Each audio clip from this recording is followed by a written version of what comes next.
time, Karla Turner.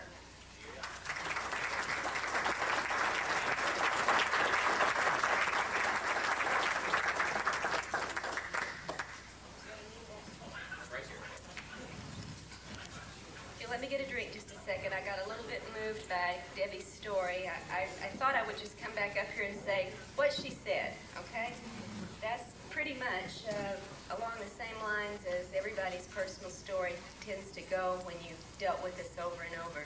And so much of what Debbie told you is identical to what we've been through. So maybe it'll save me a lot of time here, just what she said, okay?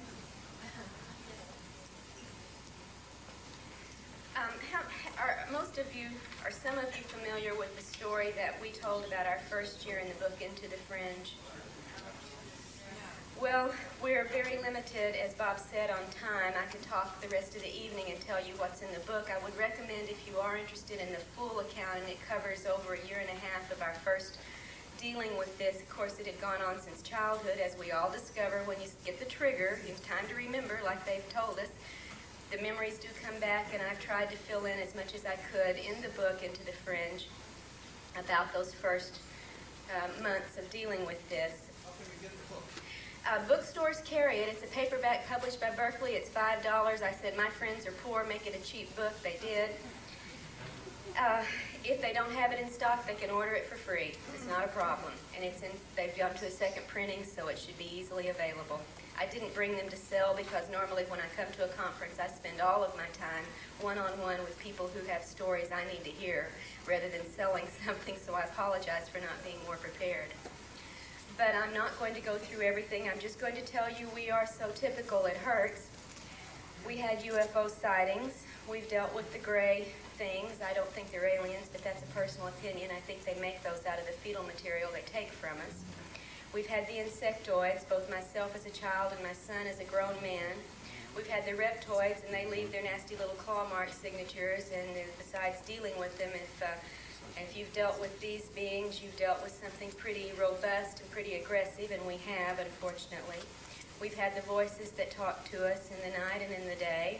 We've had the typical missing time scenarios. We've had the helicopters buzzing the house all manner of day and night, and the other kinds of seemingly human harassment, being followed, having the phones interfered with, mail stolen and interfered with.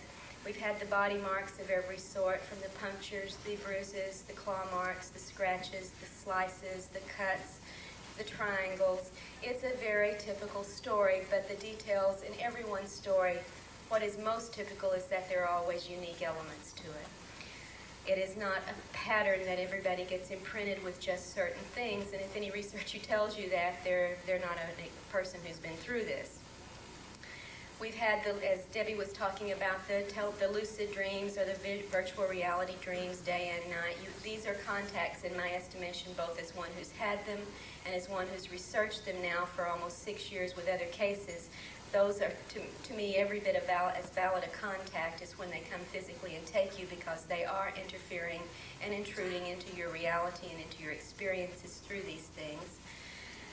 We have been given the warnings, the messages, and the predictions, and I'll tell you now that within the circle of our family and friends who had these things explode in our lives all at the same time in '88 and '89, that predictions were made. They're very clever in their predictions. They give you a few things up front that do come true right off, so you'll buy the bait and believe it all, but the big predictions they made have not come true. And they have, of course, told us we have our jobs to do. I hope to God I'm doing mine now, and I hope I'm doing the right one and not the one they may have decided I needed to do. But I think working with others, being supportive, keeping people from feeling as lost and alone and frightened as we did in the beginning is a very important job, and I do it full time. I no longer teach college English. This is what I do, and I don't do it for pay. And believe me, I have proof here that you got to have a support system of some sort. Somebody's got to do that, and I thank God every day for my husband. So these are the typical things that I talk about in the book. I thought I would focus for this experience or this event on some things that didn't get included in the book, so that you won't read the same thing as you're hearing now. As I said, it only dealt with our experiences from December of '87, when the trigger sighting for my husband occurred, and he'll talk on his own about some of these things. through about the beginning of early '91, and of course things have continued since then, as they always do. Some of the things that weren't covered in the book, however, occurred during the time frame of the book, and I simply didn't have the background to put it all together. I had the job I could do in a limited time. When Debbie talked about losing her dog, I got my own emotional response to that because we had a similar incident in our backyard in the summer of '89. We were having an intensive series of very repressed events, nonetheless leaving their signatures, and we could not make heads or tails out of what was going on until at least one point, whatever manifested in the backyard left its circle. Unlike Debbie's, it wasn't on the ground. It was about 2 feet off the ground in about a 30-foot diameter circle that took in the shrubbery and the trees that were within this circle. Trees on one side of the yard exploded, twisted, and blackened. The shrubbery across on the other side of the yard melted, flattened, and fused back together and kept growing. We have this, has been tested by 2 different university labs. They don't know what did it, or at least they're not saying. They don't have an explanation. And we had a dog in the backyard at the time who, instead of developing the massive cancer, the vet said the entire immune system was shot out and the dog began to suffer open, oozing, bleeding sores to such an extent, as well as the cataracts and the deafness, that it had to also be put to sleep. So we have only that physical evidence to offer those of you who say, where's your hard proof? Well, I've got the melted, fused shrubbery. We've got the dead dog report. We've got only very few things. If you want hard evidence, you're going to be very frustrated. You're going to have to either listen and take it as it feels to you when we report what the scientists call mere anecdote. But the mere anecdote is the truth from case to case to case. We also had the little phone man in the backyard during all of this that I didn't report on. We had a very large security fence around our home that was padlocked from the inside. You could not get in from the outside without internal admission being given to you. And I came home from teaching one day and found a little Oriental man in a phone uniform in my backyard messing with the telephone box. And I could not figure how he got into the backyard, and I was very disturbed. And what are you doing here? And he was very smiley and very sweet and said, oh, we're just replacing all the phone lines on this block. That's all. Don't worry about it. Go about your business. I checked with all of my neighbors, and nobody else had a phone man in their backyard. I don't know where that came from. But we had such phone interference, I tend to think it wasn't merely a bugging. They can bug you without touching your lines. This was not a necessity if they simply wanted to listen to us. We do assume now we are listened to. We just don't think we can keep any secrets, so it's not a problem of what we're trying to keep back to protect ourselves. We feel the only protection is to talk about it. If we talk about it openly, maybe they'll quit bugging us so much in private. We also had, you've heard of MIBs, we had an MIBC that was extremely unusual. A few years before, the day before we were leaving to go to the Ozark UFO conference, which if any of you are in the Midwest or want to come to another excellent conference, I certainly recommend. It'll be Easter weekend in Eureka Springs in Arkansas, and we go every year. We were talking on the phone, and this is one of the things about phone interference. When they start cutting you off and messing with your conversations, in our case and many others, it's only when you're talking about UFO material. It's not when you're getting recipe for bomb. And we were discussing plans to go to the conference on a long-distance call, and as has happened innumerable times, the phone went click, click, click, and went dead. In every other case, we've been able to hang up the phone, pick it back up, redial, and continue. And this time, it wouldn't reconnect. And I tried, my husband tried for several minutes, couldn't get a line, and we were getting very frustrated because this wasn't our normal kind of interference. We wanted to complete that call, and my husband's a wonderfully kind, mild, gentle-tempered man, but this was pushing his buttons at that time. I'd given up and started out the door. It was all in the living room, a long living room where the phone was, and I'd started out the door to go to a neighbor's to report the phone being out of order, because this time apparently it really was. And as I reached the door, he was still hanging up and trying and hanging up and trying, and it finally just had enough and started, and I won't use the language, cussing every intelligence organization the United States has by name, let go of my phone. And as he was doing this, I started out the door and saw at the picture window a huge black sedan, very shiny, pull around the corner and start creeping up in front of our house. The windows were very darkened, but I could still see in it a single man driving the car with a short crew cut, a black suit, a white shirt, a black tie, big black sunglasses. And since the house was on the passenger side, he was leaning way over, looking out the passenger window directly into my face in the window. And I turned to my husband at just that point long enough to say, honey, come here, there's a big black car outside, and then I turned back around and the car was gone. And our street is 2 blocks long before you can get off of it in a residential neighborhood, and I was out the door in a matter of 2 seconds, and there was no car anywhere, so we had men in black car disappearance. And when he mentioned, I think it was the cussing of the NSA, miraculously, we got our phone back. All right. You know, I would go along with what Debbie told you. Fear is not something that's useful for someone who goes through this. I deal with, in my research, a great deal of disturbing, traumatic, and negative material, but I am not a disturbed, traumatic, or negative person. In fact, I'm a very joyous and happy person, and this joy has grown through the last couple of years to such a point sometimes I feel giddy with the joy and the knowledge I'm doing what is right. So apparently dealing with the bad doesn't turn you bad. Doing what is right and dealing with it gives you strength. I have no more fear. I think that the one thing we've learned from individual cases is if you're having some things happen you want to resist, don't react with fear. If anything, react with anger. They don't like that. They suck the fear from you every chance they get, but you throw anger at them and they're out of there. We had an event in 1988 in the middle of the night that began with a certain series of sounds and events, and we had a dual missing time of 30 minutes during this, and we were very frightened when it happened. Right after the miniseries, or right during the time the miniseries Intruders was running on TV last year that Debbie told you about, an identical situation at the identical time, 3:03 in the morning, began again with the same series of onsetting sounds and events. And instead of coming out of the bed in great fear, I came up out of the bed and said, boys, you picked the wrong night tonight. I'm ready for you. I'm kicking the ass tonight. And they were out of there. So there are ways to build your own strength if you want to resist. Do not give them fear. There is at least one group within this organization that enjoys and seeks and in fact manipulates the production of fear in us and takes it as we take energy from a battery. And I say don't give it to them. Give them something they don't want.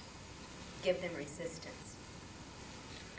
Also, at the time, I wanted to include a couple of things in the book that were not in the book that I didn't know about at the time I wrote the book. Talk about repressed memories. Both of us had things in our past we knew were unusual and unexplainable, but we were kept from thinking about them. This is typical of a lot of abductees. Until the trigger time, until it's time to remember, you simply don't think about the most extraordinary things. They happen and you push them back. I was finally to the point dealing with this where I was ready to tell some members of my family about it, and that's a very hard thing. These are the people who would support you if you'd been raped, if you'd been robbed, if you'd gotten cancer, and in many, many cases when you've been abducted, they don't want to touch you. So it's a risk a lot of us take when we finally do open up to our families, and I was beginning to talk to my family about this. My son, who's grown and is now a father himself, was the product of a previous marriage, and we decided it was time his dad knew what was going on. And so we called his dad and his wife, who had been married for many years. It was a very amicable situation to come over and talk to them about this. And as we began to go through the things we wanted to tell them, bulb ideas began to go off in my ex-husband and my son's father's mind, and he said, do you think that had anything to do then with the time you lost the baby? And I said, what baby? He said, the time you miscarried. And I said, what in the heck are you talking about? I was never pregnant but the one time. And he said, what do you mean? I said, you're hallucinating. And his wife said, no, he told me about this years ago. What do you mean you don't remember? You're the one it happened to. And apparently in 1970, I had had a pregnancy, even though I was on the pill, that I don't recall, and had a night a few months after that where I went through massive pain and hemorrhaging. In fact, my ex-husband said there was so much blood he didn't even try to clean up the bedclothes, he simply threw them away, but when he went through there was no fetal material, there was just massive blood, and that I was in extreme pain. I was very upset, and he could not talk me into letting him take me to the doctor or the hospital. I refused to get any help. I have no memory of this. I believe him. I'm not saying he's a liar. It has never come back to my consciousness. I simply have it as a secondhand story of something I went through. At the same time, talking to friends who were living there in the town at the time this happened and telling them about what had gone on with us, 4 different friends said, Do you think that's, two different couples I had gone to, 4 friends all together, said, that's probably what went on then the time you came to us in hysterics saying you didn't know where you'd been for the last 12 hours. And I said, what are you talking about? I never did that. And 4 different people confirmed twice in this several-month period of time. I had turned up in great hysterics, very upset because I had in one case had 12 hours of missing time, in another case 24 hours of missing time. And my great hysteria was I didn't know what was going on with my 3-year-old son when I was missing. I have never recovered those hours either. And I have no memory of that. I just have the words of my friends. So there were many things even that I could have included in that book at the time I hadn't got the knowledge of. And it's true, there are still things that have gone on since the book that unless you go through regression after every event, you really don't recover a lot. And they do keep you very suppressed. You have fragments, as she said, very choppy memories. And even with hypnosis, you often get only parts of the story. And the only woman on the planet I would trust to work with us in regression is in another state, so it's very rare we get a chance to do the work. Many things have happened to us that I have not been able to explore. In the last year, well, for a while, after we left Texas, we had one of the compulsions that comes upon abductees that said you must get out of a metropolitan area. You must get to a rural area. You must get your own water source. You must get your own fuel source. You must get prepared to help your family and friends survive. Never been a survivalist in my life. Never lived on a farm. Never done a thing. I was a city girl. But nonetheless, the compulsion was so strong that we worked relentlessly for 2 years until we were able to achieve this goal. And we at that time moved to rural Arkansas and bought our acreage and got our water and got our house. And we're ready now for whatever it is. And the compulsion has certainly left us. When we left Texas, things seemed to calm down a lot. And I thought, aha, it was just that area. We moved out of there. They're going to leave us alone for a while. And we did have peace relatively for quite a few months. But a year ago, October, they announced they were back. And it began in the middle of the day. I was working on a book about another man's experiences that I've written, but I haven't had a publisher for yet. And I was going over the manuscript, and in the middle of the living room, in the middle of the room, a ball of white light suddenly appeared and exploded noiselessly, leaving a golden ring in the room. My dogs, I have 2 wonderful chihuahuas that were there with me. They saw it, I saw it. What in the heck was that? Couldn't figure it out, nothing outside. If there'd been an explosion, perhaps, I was seeing a reflection of. I kept waiting to hear a sound. There wasn't any. It was just a silent, exploding light. And I tended to ignore it. You do tend to rationalize and try to normalize as much as you can. Well, I don't know what that was, but I'll keep working. 5 minutes later, the side of the house was hit by a force that was so strong I thought the side of the kitchen wall was going to collapse. My dogs and I jumped up and ran to this door into the garage this wall was attached to see if a bear or 3 had come in and was banging on the house, because we are in the woods where there are bear. The garage door was down, closed. There was nothing in the garage. And I said, okay, I get the message. Something's back. As long as all you're doing is flashing lights and beating on the house, I won't gripe. Leave me alone. But from that time on, things began to be unusual. A series of strange noises, so ridiculous I could get you in stitches laughing at them. We had the invisible giant woodpecker in the living room. A conversation we each heard the other say to each other that neither of us said to each other. I mean, little games being played all around, and I was thinking, secondary stuff, fine. I can handle that. I'm dealing with people who have real problems. If it's just noises and woodpeckers and lights, I'm okay. But we also had some new sightings. In October, after this started, we got a call one night. I was cooking dinner for a friend and my husband, and got a call right as I was getting everything on the stove from a neighbor who lives across the ridge. Everybody's got 10, 15, 20 acres, so we're not like next door to each other. And the neighbor called and said, we've been watching a UFO for about the last 5 or 10 minutes. You guys want to come out and have a look?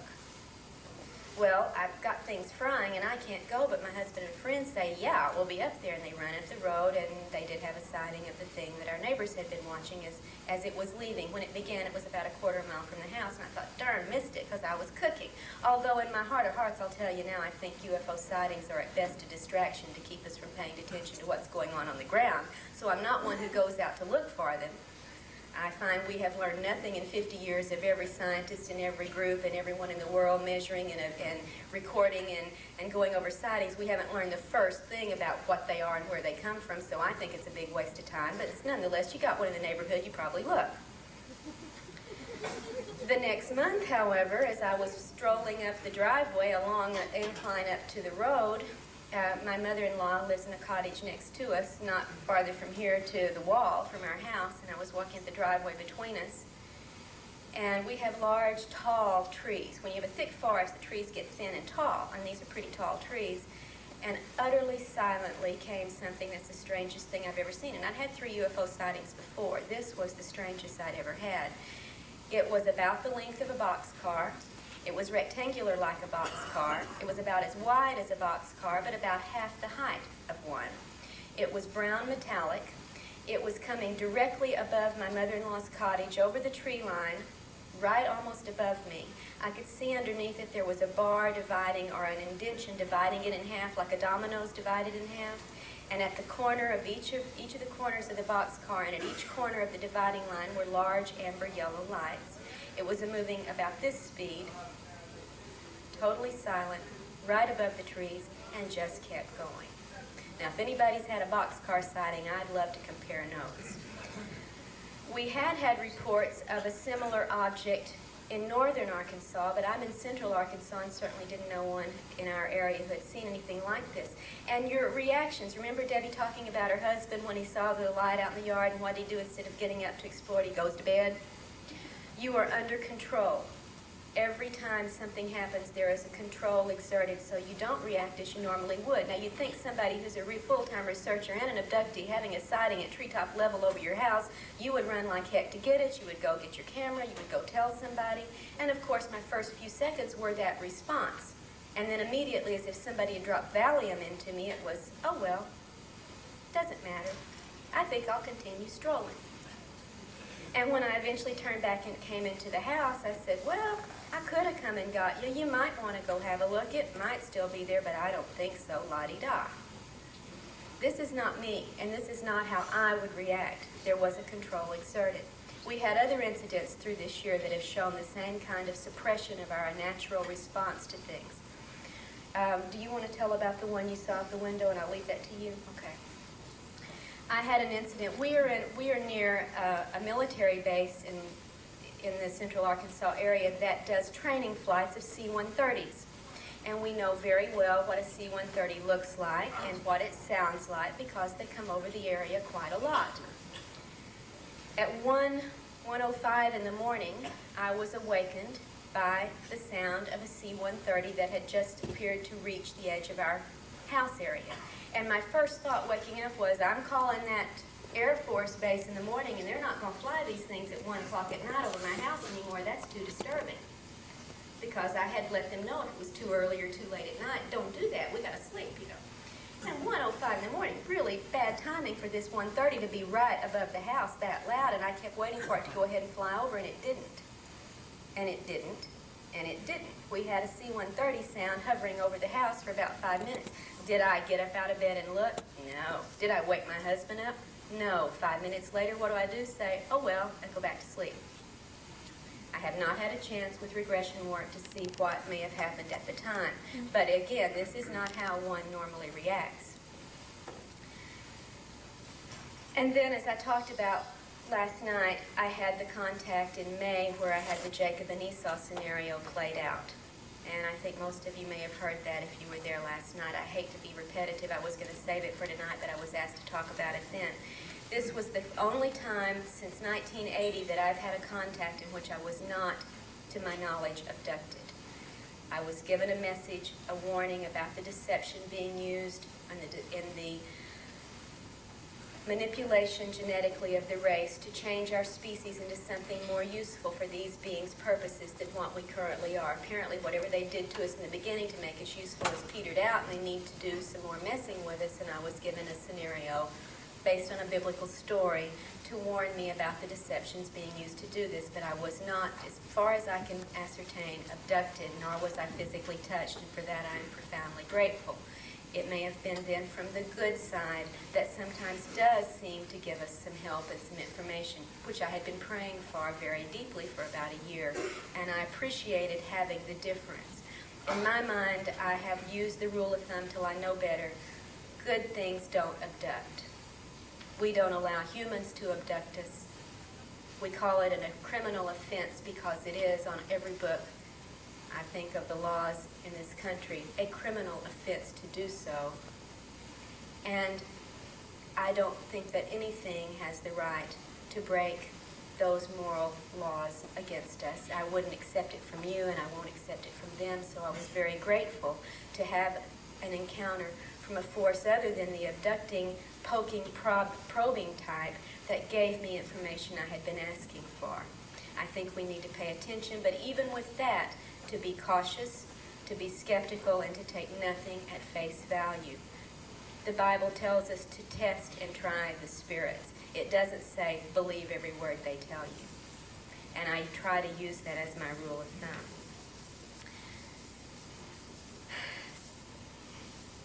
More important than what is, I'm talking about personal experiences here, but part of my personal experiences are the research I do with other abductee cases and other people who are wishing to make sense of theirs. And I'm very fortunate to be contacted by some extraordinary people whose events and experiences I learn from. I hope I'm helping them as well, but I know I certainly benefit from it. And there's where the focus of my personal work is right now, with especially right this moment, 9 extraordinary women around this country whose cases make ours look like a Sunday school picnic as far as intensity and information. I do have a publisher for this book. It should be out late next year with any luck on my part of getting it all together. And I hope you'll have a look at, because the things we went through are so illuminated by what these people have gone through that we've learned reams from dealing with these parallel events. Much new information is coming out on those that shed light on, for instance, the military abduction my husband had. We have 4 of the cases of these 9 women who've had intense military intervention and activity in their experiences. So we're working to put this material together for all of us to learn from. We've also begun to get a lot of extremely important and precise information on the nature and use of the implants that people are having, and they trade them out. You don't get one in the beginning and they leave it forever. They trade them out, they put them in different places, they have different functions, and some of it's extraordinarily important for us to start understanding and trying to deal with. And I hope that the information I've gathered from these people in my personal research will be available to all of you as soon as possible. The good news I want to share with you in our own case and with some of these others is that something seems to be changing. It's not SOP anymore. Standard operating procedure is shifting. Not only does there seem to be a clear sense of increased activity on the parts of the aliens, but there seems to be an increased experience on the part of the abductees to be resistant, to be more empowered, and to begin to see through the illusions that the deceptive ETs very, very often use to manipulate us. And for this, I am very hopeful and very joyous. We are having case after case now in the midst of an encounter where an illusion is being offered or thrust upon the person and they're not buying it. They're seeing through it and they're calling the bluff, and it seems to be making a lot of difference. I am very moved by and heartened by one of these 9 women who will be in the book. She goes by Anita in the book, who has never had hypnosis. Nobody's planted anything in this woman's mind. We have not even met face-to-face. We've done all our research through correspondence, phone calls, and family questioning and investigation on the surface level, the conscious level. Throughout her life, her family has had many of these experiences. And she was reminding me the other day of how, like I said, we're beginning to see through the illusions. She said, you know, the little white ones what they call the gray ones, I guess. She says, I got the distinct sense they could care less about us. They have a job to do, and they do it as best they can, and we're more or less just the project. She says they don't tend to try to make us feel very good one way or the other about it. But she said the tan ones, now they're different.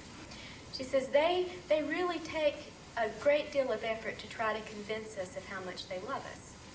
Says, oh, they can bombard us with love. I mean, shower us with love and get inside us and make us love them back and feel this kinship and bond with them and merge with us, and you are I and I am you and we're all one. And she said the last time they did this with me, I was standing there and one of the tan ones was just beaming this love into me, and she said, I felt so bad for him. I had to reach out and pat him on the face and say, too bad it's not real. Seeing through the illusions is the big step forward that people are making one at a time, and I'm very, very hopeful that we're going to be developing a resistance technique, and it's going to happen one at a time. But I think it's spreading quickly. In fact, I think we're doing now what other species in crisis situations have done throughout history. You put a species into a deep enough crisis situation and something starts to change. If it's mutating, if it's evolutionary leaping, I don't know what you call it, but they begin to develop new capabilities, new even physical manifestations to give us a chance of surviving this crisis. And what I'm beginning to see, I feel I could be very wrong, but I'm going to throw it out there for everybody to watch and test. Test this as you go through other people's experiences and your own and see if you find this true also. More and more I begin to see that this may be the time we are being forced to develop resistance, coping, survival techniques we have not needed in the past. You know, I don't mean to make light of this, but if we have been farmed by this group for eons, it seems to me the cows are waking up. And this isn't going to be pleasant for the farmers. It's not pleasant always for the cows, but it's necessary if we're going to quit marching like obedient blind animals down the path that they lead us. Perhaps this is a time where we're moving from the bicameral mind to the tricameral mind. Perhaps it's a time now we're developing new perceptions, new mechanisms, new abilities to perceive these things coming into us from other dimensions so that we can deal with them in a more resistant and more equally prepared and a stronger way. And as I see this from case after case where people are penetrating the illusions, learning how to stop and resist things they don't want going on, I tend to think that is our hope.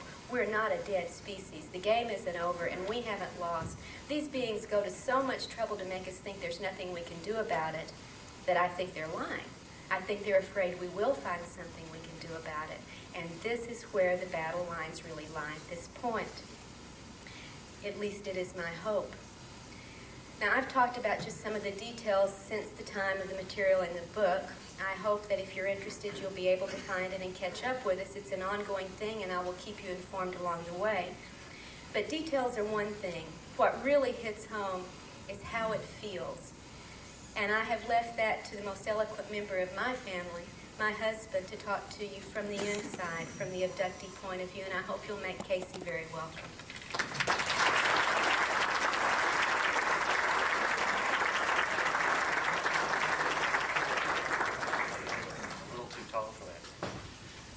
Thank you, Karla.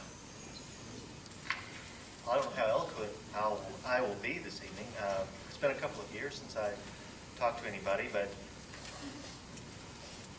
at least in a public forum. However, there's a few things have been happening to us, as she explained, and it began to get on my nerves pretty heavily. And so I thought that perhaps, in agreement with Bob's invitation to come and speak to you, that I would share some of my thoughts and some of my feelings about what's been going on. First, I'd like to give you just a little background on some of the events that she alluded to. It was about a year ago, I believe, that I woke up one night having had this remarkable dream about a UFO, a very bright UFO, sparkling and leaving these trails that people often report hanging down from it, descending behind a ridge that would probably lead right over the river that we're about a mile from, the Arkansas River. And I thought, wow, what a dream. It was such a shocking dream that I decided I'd get up and go go to the living room and look out the window and see if there was anything there. And lo and behold, the very thing that I had just dreamed was enacted right before my very eyes. Well, I thought, wow, that's great. I think I'll go back to sleep. Well, I did. Just immediately, she asked me, what am I doing? And I mumbled something about, oh, there's a UFO in the backyard. I went on back to sleep. Well, it's not a very good thing to suppress this kind of stuff, to stop looking at these kinds of interactions with our lives. And so when the trigger hit me again in the last week of August of this year, I was driving home right after work, rush hour, 5 o'clock. It was about 10 after 5. I was on one of the busiest stretches of highway outside of the city where I work. It was a 5-lane road. There's 2 lanes in each direction with one of those turn lanes in the middle, the kind that you like to get killed on. And there was nobody else on the road in either direction. Now, this is a big road. I can see about a mile in each direction. No idea where everybody is. Makes me kind of nervous, so I reach in my pocket. I'm still the nervous kind of get a cigarette, and I reach down and hit the cigarette lighter and look up in the rearview mirror. Now, remember now, there's nobody around. Well, right on the bumper of my car is a big black Chevrolet. Black windows. Aggressive as all get out, not making a blooming sound. I didn't hear it coming. I had no idea where it came from. There was no dust out of any driveway or anything where this guy would have spun out to get, and he is less than 3 feet behind me. Well, the cigarette lighter then makes its little pop out, and I reach down, grab it, light my cigarette, and look back up in the rearview mirror, and it's gone. I have no idea what that was all about. I said, but I recognize the signs. Something is going on. About a week later, I had a dream, one of these lucid type dreams that you've been hearing more and more about. In this dream, instead of being floating around the clouds or maybe an astral trip or something like that, I had weight. I had weight, and I had temperature, and I had sight and smell. And I was on a stage. Not unlike this one, but not quite. It was like I was in a cave somewhere with this one really yellow light on me, surrounded by a lot of people or things that I could not see. I was right on the edge of the stage because in the center of the stage there was these acts going on that I couldn't look at. They were grotesque acts between 2 people, and I felt like I just was getting ready to perform in this act, or I had just finished performing in this act, and I was with, and I don't like talking about this. People might think that I'm a little obsessed, but what it was, there was a young lady from work, somebody that almost everybody at work admires and likes because she's so outgoing and vivacious. But she and I were both stripped naked. We were hurting. She was in terror. She was crying. The terror was so thick in the air that I described it the next morning as being able to reach out and grab a handful of it and squeeze it out and it drip out of my hands. Well, what I felt was not a lust or a feeling of excitement. What I felt was sorrow and pity, and all I could do was hold this person and tell her how sorry I was and that it was going to be okay and that we were going to get through this. And I felt real warmth, real touch. It was not like a dream, any dream I'd ever had. But I kept this to myself because I was not prepared to deal with the feelings that this thing brought up in me.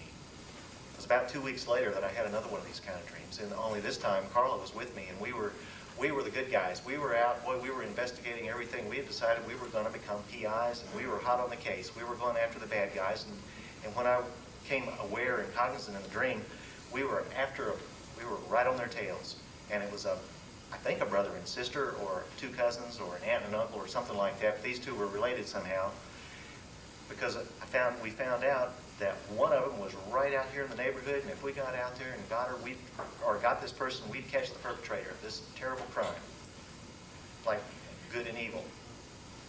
We took off after him, and arm in arm, we floated just as fast as we could possibly go.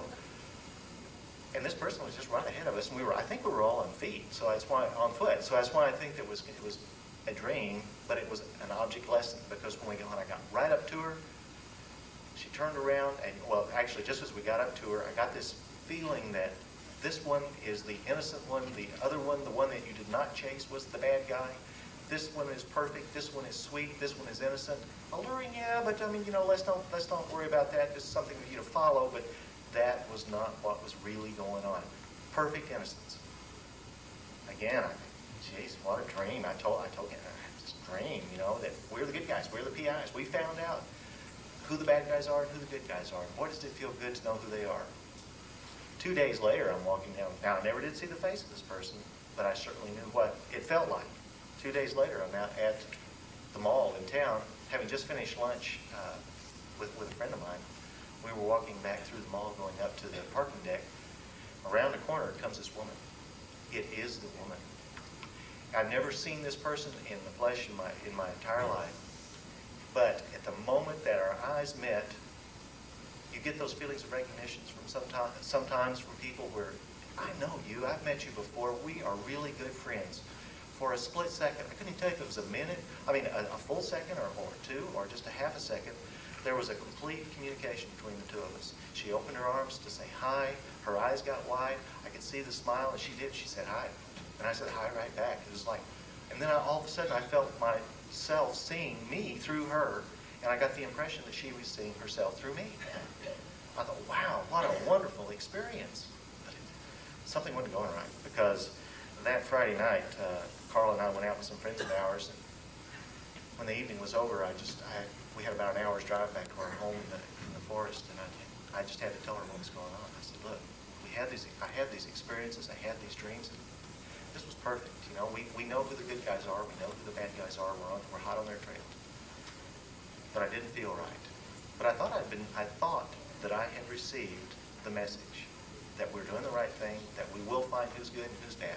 Turns out that, actually it was about this last weekend, that my perceptions have been so clouded by what I wanted to be right, what I thought was right, that I had failed to recognize the important thing is, what do I feel is right? Turns out to me, to my satisfaction, what I believe is that what I felt in caring for the person who was under this terrible duress, this person who was so thoroughly degraded and exposed to these awful creatures, that the feeling I had was of love and compassion and empathy. That was the right feeling to have, and that it had been offset by this thinking sensation of, well, I know what is right. I think that I've got the answers. So what I did today, when I was trying to get ready for this conference and to talk to you people, I decided that how I would approach telling you what's been going on, and to add to what's in the book, and perhaps even tell some of you who don't know what's in the book a little bit of what's going on, is to tell you what I think and what I feel.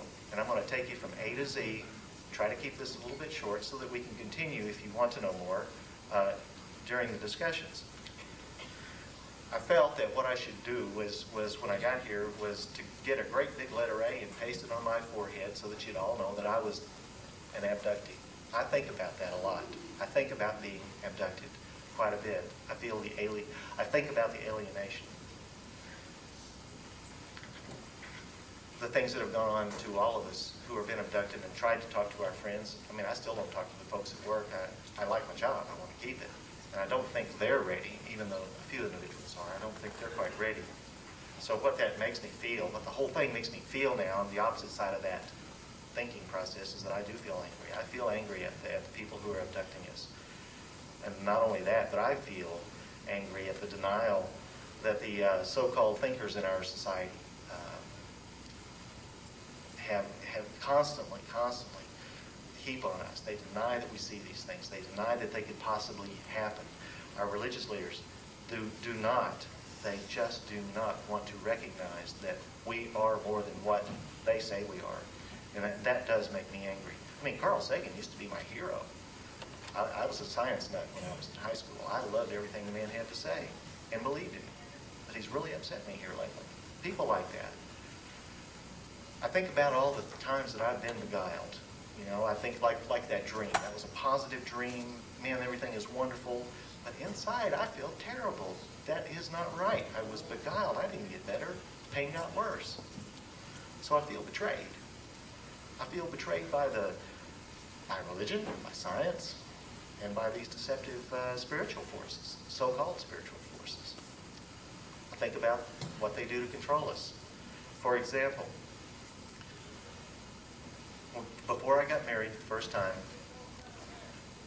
I was held totally controlled, just like the guy that rolls over in bed, and I've done that too, Well, my soon-to-be fiance was taken off by the little, I call them reptoid aliens. They certainly didn't look great to me. It was the middle of the night. They had gray eyes, yellow eyes, but I was controlled. I was also controlled when my son, my 2-year-old son, was abducted. Middle of the daytime. I was treated to my very own personal California earthquake when I was sitting out behind our house, not being able to get back in the house, while he was abducted. So I think about these controlling things that happen to us, and I feel concerned. I feel concerned not only for my children, I feel concerned for all of us and all of our involvement. I think about the disinformation, the debunkers, the experts, and I feel deceived. I think about the infringement that intrudes on all of the abductees' lives. We are infringed upon. It's not our choice. They do it. We don't ask them to. I haven't seen a document that I signed a couple of millennia ago saying that it's okay for me to come back and do this now. I do remember under deep regression thinking that it's time to get back, and it's time to be with people. It's time to feel and experience again. But I don't ever recall saying, I want to go back and have this thing happen to me. All this makes me kind of feel emasculated because from 11 months old, during my first experience, all the way through my life, there has been this force out there that won't let me do what I want to do. There's a force out there that stays hidden. It hides all the time. That takes away a lot from a person. Think about fear. Well, there for a while, yeah, we did have a lot of fear. I was unknown. I wasn't really curious. I wanted to hide. I wanted to run, but don't feel that anymore. Because what I feel now is that I have an extended family. My fellow abductees, not a finer group of people that I've ever met. Sure, there's some jerks. There's some really nice people. There's some really hard-to-know people. But I feel that we're a family. Think about the gifts that we've all been given. You know, our awareness, the fact that we're not sitting in a closet somewhere, or so tied up in our ABCs or our 1, 2, 3s that we can't think about this. I think about the friends that I've gained and my wife, and the fact that I'm one of the healthier people that I know. So I feel kind of guided to places. I felt guided to meet Karla. I felt guided to be with that first person that I married. But it goes beyond coincidence. It feels like there's some sort of psychic connection here. I do feel, I think that I've been helped, that there are some beneficial forces out there. You know, like I have a daughter that was born with a heart defect. And for the first year of her life, 3 times a week, I took her to the physician so that she could have an EKG. Gave her digitalis every day. For her first birthday, the present was going to be a catheterization to see what kind of damage there was to her heart so that it could be repaired.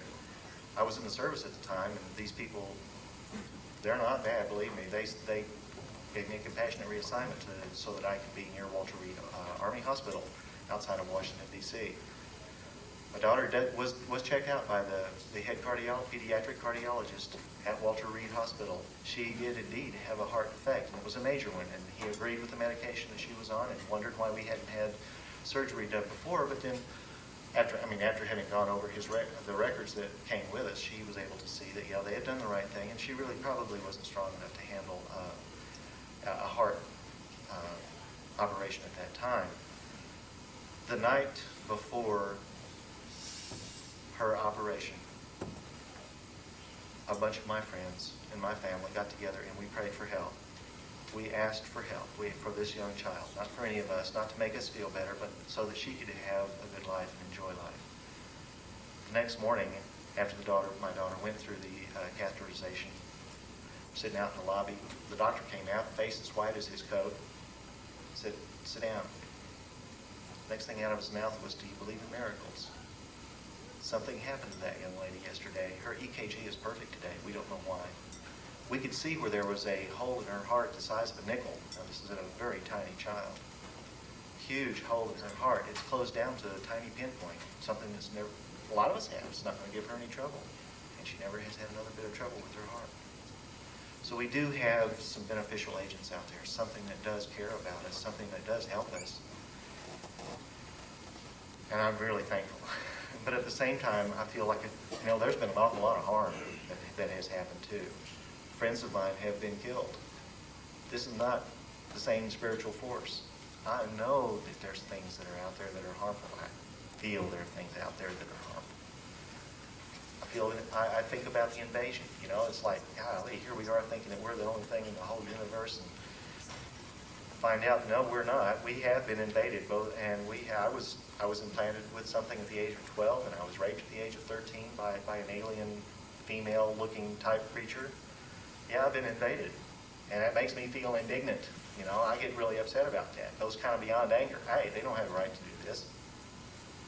On the other hand, here I am. I'm a Libra. Those of you that like to think about that sort of thing know that I'm going to sit here and weigh these things back and forth. So I really do try to come up with some justification. Is there any justification to what's happened to me? Turn out rationalizing things, but I still try to come up with a justification for it all. But I don't really feel there is any justification for the types of things that are going on with us. At the age of 5, I felt truly judged. I was, one afternoon, I remember laying down to take a nap. Next thing I know, instead of sleeping, I'm being carried off by my mother and my aunt to a school. I'm 5, never been to school, don't know where this thing is. But I know something's wrong because the sky's green, the clouds are orange and black, and the school is totally deserted. Nobody's left but this really old janitor who proceeds to take me by the hand away from mom and aunt, puts me in a room where there's all of these panels and instruments, and boy, do I go through stuff. Still haven't been able to recall everything that happened, but I do know that when it was all over, he kind of booted me out and said, "Time to go, kid." The next thing I know, I'm waking up in my bed. Was indeed judged that day to some degree. I really feel that I was judged, put through an intelligence test, perhaps. Along the way, though, something has happened that's kindled a spark of human dignity within me. Despite of all the fear, and despite of all the anger that I have, I know that there's something good inside of me, and there's something good inside of all of us. We deserve better than the way we're being treated by these creatures. And I really do have feelings of kindness for my fellow beings. Those of us, not only that are being tortured and abused, but all of us. I care about all of humanity. I can't love them all. I'm not nearly anything like Mother Teresa, but I still have a feeling. And since I was a child, first grade, the only person I remember in the first grade was a little fat girl who nobody liked. Made me feel so bad.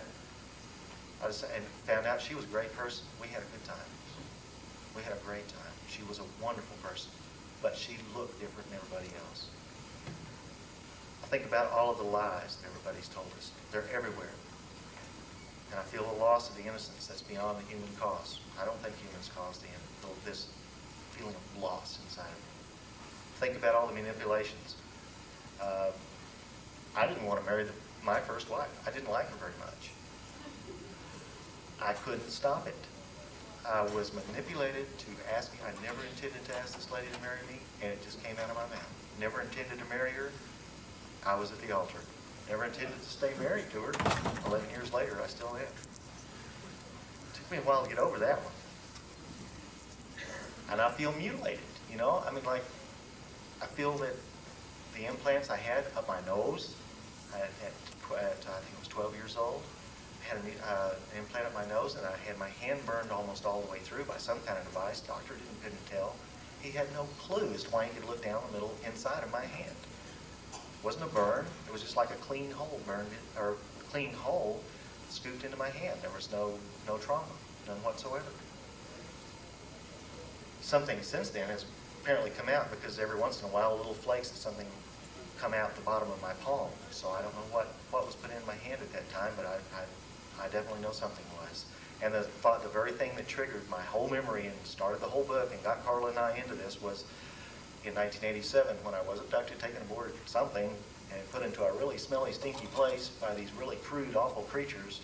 My legs up near in my chin, something grabbed a hold of this scalpel or some device and just took it down my leg and said, "Now you're going to remember this." And that's when I got that scar that they wanted to put in Karla's book, but it wasn't a good enough picture to reproduce on pulp paper. But I have about a 2.5 inch scar on the back of my leg it just healed up overnight. Don't know where it came. I do know where it came from. I didn't at the time, and it sure did make me mad. I remember being angry at the scar, but not really having any kind of place to put it. So to get on here, I think about the nature of this phenomenon. I think it's psychological, and I think it's physical, and I think it's spiritual. It's all of us. It's the whole thing. The nature of this phenomenon is everything that we are. I think that we humans are. I feel needed. You know, I think this has given me a way to relate to people in a different way. I like to be there for my fellow abductees. I really feel that we need each other. I'm going through the alphabet here, if you haven't noticed. I think about the times that I've been opened up to new ideas and possibilities, both natural ideas, you know, good food, clean living, all that kind of stuff. I smoke cigarettes because I don't want to taste good to these bad aliens. Think about the spiritual aspects of it all, and I feel obtruded upon. You know, some of the feelings that I've had, like the feeling of love for this not so good person, the emotions that I had, that I was left to deal with that. They weren't my own. They were put there, not mine. I feel picked, or I think about being picked because my grandmother, things happened to her back at the turn of the century. They happened to my parents. They've happened to my children. So I do think about being picked, and I think that a lot of people are. Yes, I've got a bunch of Celtic in me, and I got the old Cherokee, Indian, and I'm a negative blood type B, kind of rare. I mean, you know, it's a real pain if I need a blood transfusion. And I feel panicked sometimes. What's next? But I'm not too worried about that. Yeah, I think that I've become more questioning. You know, I'm really curious. I do want to have answers. I come here, I go there. I really try to keep up with everybody. And at the same time, I feel there has been a quickening. There's been like a life generated here that needs to be nurtured. Need to expand my mind to stay up with this life. I think about reality. Is it or isn't it? There was a while ago that I just wanted to get a great big bumper sticker, stick it on my car that says reality isn't. I do feel ready. I have a feeling of readiness, though. When I was in the service, the motto of the group that I was with was always vigilant. Two simple words, and I always try to stay that way.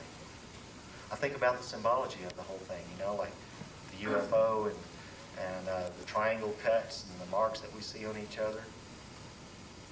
And I feel sad. I feel sad at the abuse at each other that we all suffer from. I feel sad about the deception. I want to know the truth. I think a lot about the truth. What's the nature of it, and how in the world can we judge it? Well, I've come to my own conclusion in that when I try to have feelings of trust. It's a feeling of trust in me. Do I decide? I cannot look at a being or another person and say, do I trust that? I mean, do I like that person? Do I trust that person? Do I let my head make this decision? No, it's time to let my heart make that decision. I think about the universe, the physical universe, and I think beyond it. And I try to pay attention to my feelings of understanding when those little bulbs go off that say, got it. I think about the vitality of the human race, the physical body and our consciousness and our soul. I feel a lot of it's kind of virtual reality. Reality itself may be a virtual program running in our collective consciousness. I'm not too sure. But I do know that you can change it. I think about wisdom. Number one question is, who has any? The shamans, the priests, the scientists, the lawyers, the doctors, government people, military? No, I think it's us. I think we're the ones that are gaining in wisdom. And I feel a wonder. Sometimes I feel just like a little kid again. Pick up a marble and look in it and see the whole world, you know, floating around there. Your own little universe. Even today, things hit me. I mean, I'm somewhat jaded by the history that of my past, but I still just get these great rushes. I like hearing from you all. Think about xenophobia. Hey, breaking down of xenophobia. I mean, it just would not, I think I would be surprised, but I don't think that if I saw another creature walk up, shake my hand, or ask me to sit down, or come talk to him, that I would be just totally turned off by appearance. Even though I feel x-rayed. I feel like I've been x-rayed physically, I feel like I've been x-rayed mentally, and I feel like I've been x-rayed spiritually. think about the lost youth I didn't have. I mean, 11 months old, this guy picks me up, and from then on, I'm looking around to see what in the world's going on. But I've never lost that yearning, those feelings of yearning for more. Finally down to the Z's. Think about the zeal with which you and I and all of us have approached our own agenda, how we've decided to come here. This is the place for us. We're not going to let go. And I'm going to leave you with my feelings of 0 hour. The big one is at hand? Yeah, I think so. How did we get here? By all the little 0 hours that each one of us have gone through. I really thank you. If you have any questions?